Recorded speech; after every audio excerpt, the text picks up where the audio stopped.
கோளும் ஒன்றாய் காண அங்கு கற்பகம் என்னும் கடவுளின் மெய்யில் சூரியன் முதலாய் 9 கிரகமும் பலவித குணங்களை கொண்டிருக்கும் எங்கள் கற்பக தருவில் அவை வரும்போது ஒன்றாய் சேர்ந்து பலனளிக்கும்.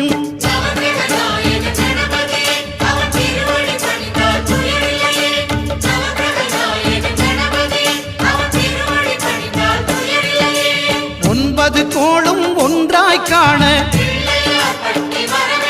அங்கு கற்பகம் என்னும் கடவுளின் மெய்யில்